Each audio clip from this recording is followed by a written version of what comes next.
Welcome everyone to an awesome Chaos Showdown between Tzeentch, led by Lenorm, going up against the forces of Khorne. Now we're going to be playing on the Silver Spire for a very interesting matchup. So starting here with the forces of Khorne, at the front side, 3 units of the Shielded Warriors, 100 armor and the Silver Shield, making them very good up against all that pink and blue flame. On the left, the heavily armored cavalry of the Blood Crushers of Khorne, supported here by the hero of the Cultist on horseback, with the icon of Endless War, and of course the summon of the Gate of Khorne. On the right side, we are going to have the artillery piece, the Skull Cannon, very good up against infantry, and then also flying troops. Speaking of flying troops, we are going to have the Lord choice today, which is going to be the Exalted Bloodthirster, the man, the myth, the legend here with the Wrath of Khorne, as well as Deathbringer and the ability of Bloodthirst. Coming over with Tzeentch and Lenorm, we are going to have 3 units of the Forsaken on the front line, backed up by a unit of the Spawn of Tzeentch and some Blue Horrors.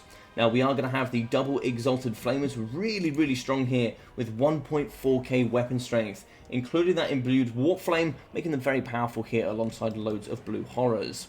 In the sky, we are going to have Karios Fateweaver, the man, the myth, the legend here with the Greater Arcane Conduit, the Fires of Change, and the Life Leech. Alongside here, the spells of the Tzeentch Flamestorm, Blue Fire of Tzeentch, and the Harmonic Convergence. We're also going to be having the powerful Gaze of Fate, that net ability with negative 40 melee attack. Now, normally you would say this is quite considerably favoured for Tzeentch. That also includes land battles, but in general there are some really good Khorne forces that can take down the very deceptive force of Tzeentch. Now, get a bit of a skip on here. We can see the cannons coming to the right hand side, and we're also going to be getting summons here of the Fleshhounds. Now they can get in the back, they can really shut down some of the blue and pink horrors. They can be just a little bit of a nightmare. They also have enough AP that they can be a bit of trouble here for the Forsaken, but they generally do take down the Fleshhounds. So the Skull Cannon is going to be roughly in position. I think he's going to wait for a bit of a shot down the line here. I don't particularly think he's close enough, so we are going to be shooting, but I think, yeah, there we go. It's not very accurate, is a bit of a problem here. 380 range is true, but I think you need to be somewhere in the middle of that. Anything over 200 range, it normally misses quite considerably. Also, it doesn't really kind of account for any terrain changes.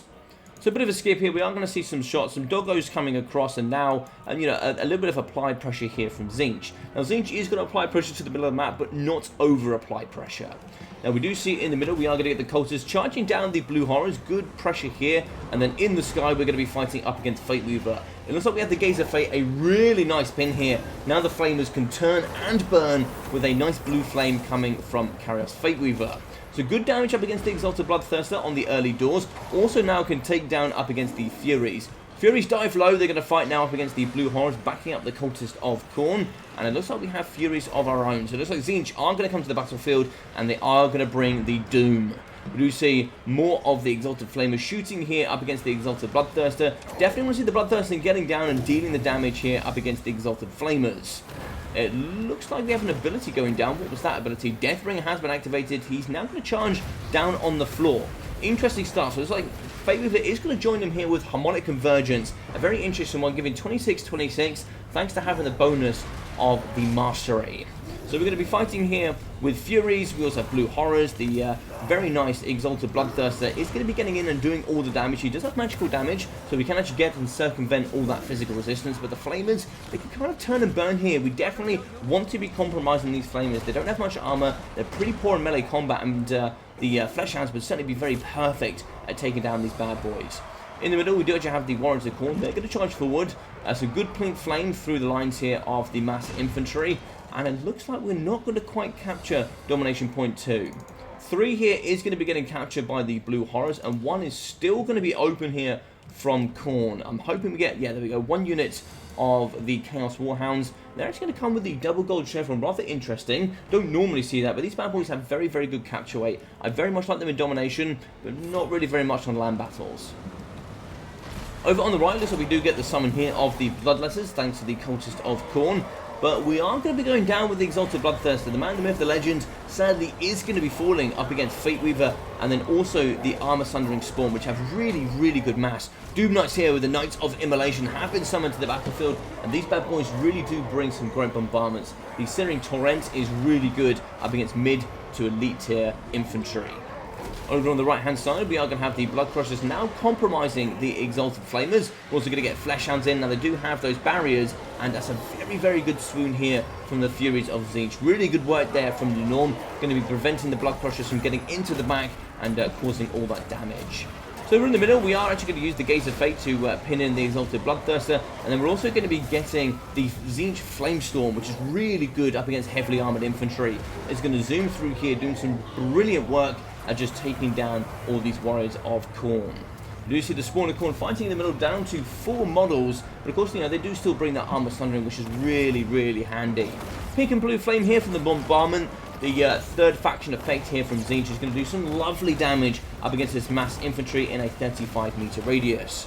It looks like in the backside here, we are going to get Exalted Flamers fighting up against the Furies of Khorne, and they'll do pretty well if they can take down those barriers. Only 10 armor here for the Exalted Flamers, but Fate Weaver is going to get in, and he's going to do some pretty nasty damage. In the backside, we really need to push through, even force through some of these Blood Crushers, and then also some of the Flesh Hounds.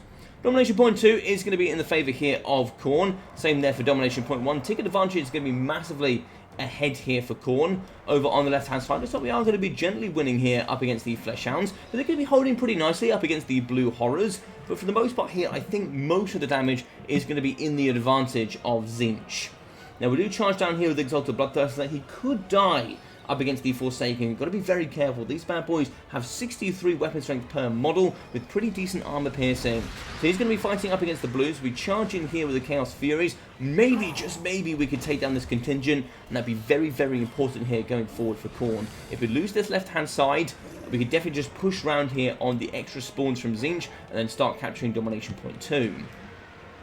More Furies have been summoned. They're now going to compromise the Furies of Khorne. They're going to get a beautiful rear charge. They're actually going to cause them to become unstable and now start getting pulled back to the realm of Khorne. In the middle, the Exalted Bloodthirster does use Bloodthirst. That's going to give him some extra speed. I don't particularly think it's going to help him too much here in this battle. But we do see the Forsaken really holding on here. And it looks like down to 430 health for the Exalted Bloodthirster. Down to 100. He's going to be crumbling. And there we go. The Lord Choice is down. A very, very interesting gambit here that hasn't paid off for Khorne, but well exploited coming forward from the Norm and Tzeentch.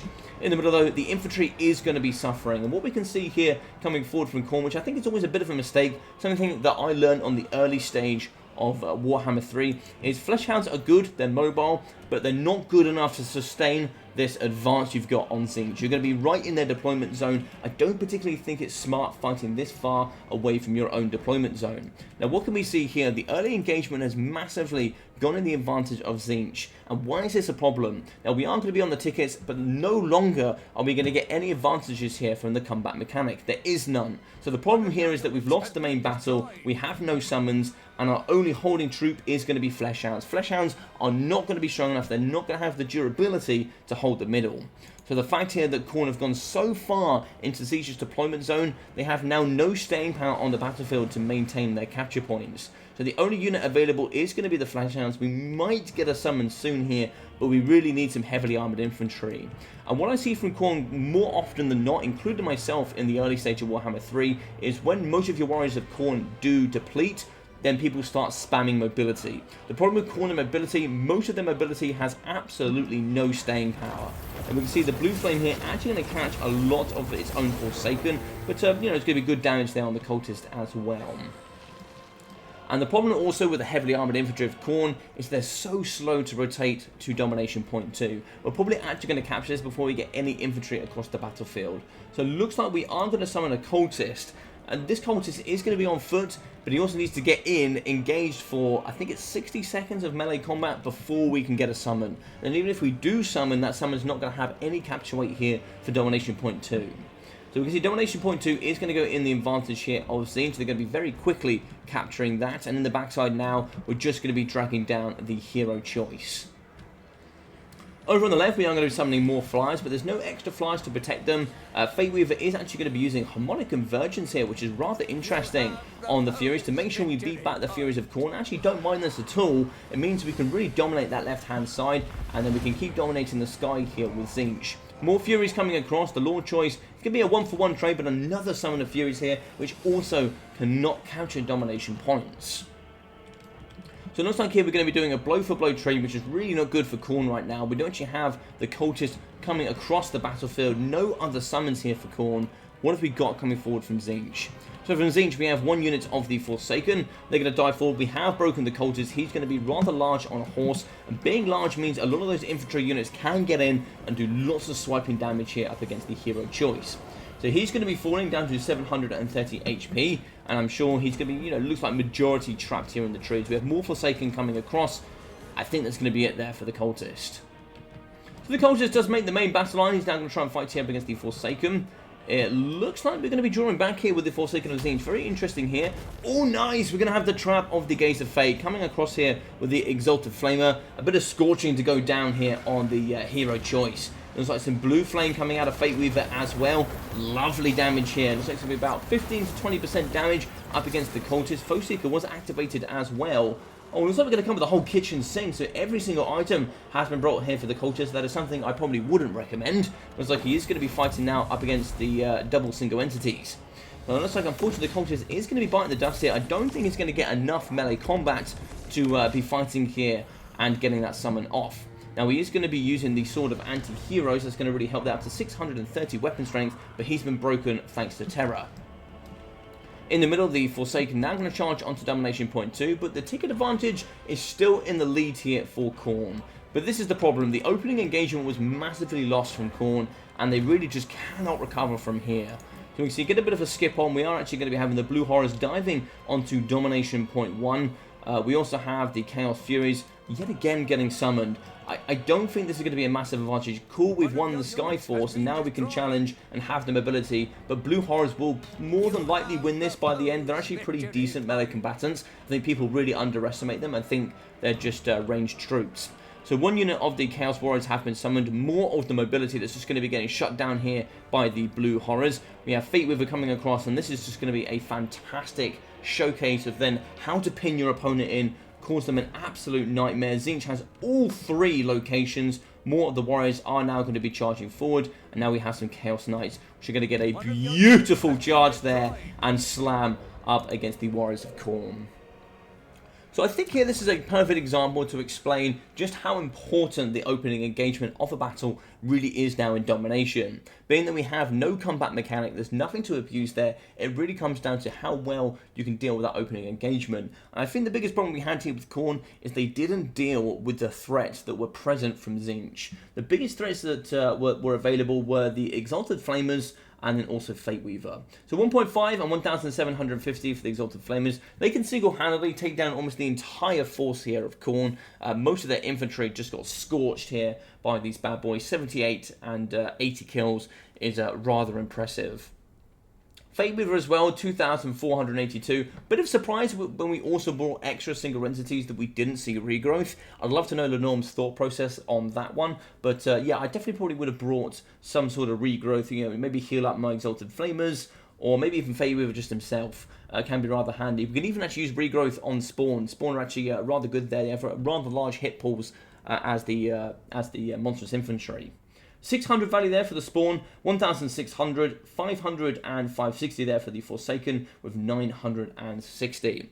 Now I think with the Bloodthirster, 2,500, very, very good performance. I think when he got in there and dished all the damage, he got a lot of damage done. I just don't think the damage was on the right units. 71 kills, absolutely great. I think he definitely, with that Bloodthirst and that speed bonus, needed to be putting the pressure here on Karios Fate Weaver. It really would have forced Tzeentch to have to bring a lot of Fury summons to the battlefield just to protect Fate Weaver. Now, of course, the Knights of Immolation were brought to the battlefield, but then they were just dragged down by the Exalted Bloodthirster. I can't help but think here that actually bringing, if you are going to bring the Blood Crushers, I would have taken an item or 2 off your cultists and then just gone for the Regiment of Renown. That's something I probably would have invested in. When they do attack, they actually give -5 melee defense to everything they're attacking, which is really, really insanely good. Plus, then they also give a fire weakness. And being that most of your troops do fire damage, it really partners quite well there with quite a few of your demon units. The cultist, 1,766, good value indeed, and then also the summon on top, so really nice investment. I think the Skull Cannon was a nice pick, and certainly could deal with a lot of the units in the sky. I don't think it was used particularly well. We could have won there with certainly the distance of range. You could have got your troops onto domination point 2 and then use the skull cannon to maybe just get chip shot damage up against the exalted flamers. But the problem there is they have barriers. So I think maybe perhaps leave the skull cannon at home. Maybe bring some more cavalry. Some skull crushers can be really nice in this matchup as well. But I do like the Warriors of Khorne choice. I like the shields. I think they're very, very strong. But I think they pushed a little bit too far out of their means. Once you've got the domination point, that's excellent. You don't really need to push too much further than that because, well, unless you have more infantry getting someone behind. I think it was a bit of a weird investment there that was right on top of the spawn of Tzeentch, and from there they just kind of dominated, separated, and did some really nice damage up against the force of Khorne.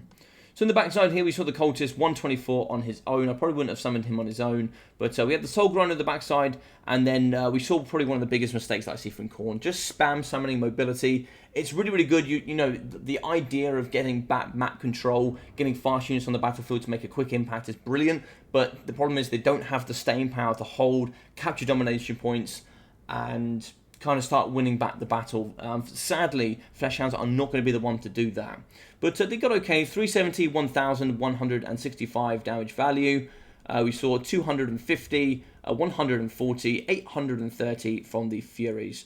And we also saw 140 there from the Chaos Warhounds. I probably would have liked to see them forcing through and shutting down some of these Exalted Flamers. They did way too much damage. I just don't think there was enough to protect them. So I think that's something there that I would recommend for Khorne in the future.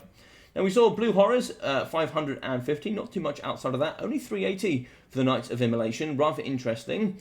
68 for the Chaos Knights that got summoned at the end. 1.2 for the Forsaken.